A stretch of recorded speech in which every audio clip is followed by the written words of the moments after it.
Hey guys, welcome back to our channel. In this tech tutorial video, we're going to reveal to you how you can add columns to your documents on Google Docs on part of a page, for example, as a column here on the left-hand side of your page and another column here on the right-hand side. So basically to divide your page into two separate columns and add text to one column and the other one.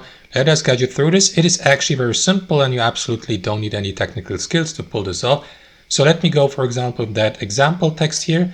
What you want to do first, guys, is skip or jump to the next line, just like that, by pressing enter, and add a table to your document by clicking on insert here at the top, by hovering your mouse over table, and by selecting, let's say, for example, a table of, let's say, 2 by 1 dimensions, depending on how many columns or in how many columns you would like to divide your page.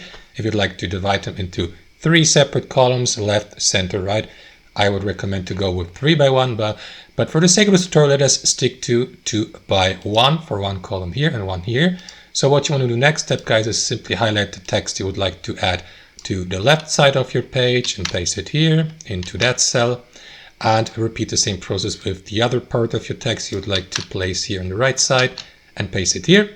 And last but not least, guys, what you want to do is get rid of your table border. To do that, right click on it anywhere you like. For example, here, click into table options here.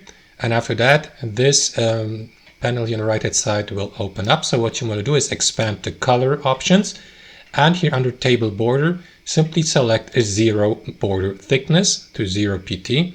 That is going to, at least technically, remove the page border. So you can close that panel here on the right hand side. And as you can see now, your page consists of 2 separate columns, one with a left and a right column, each with its own text. And that's how it works in practice, guys. I hope you enjoyed this video, got some value from it, and we'll catch you later.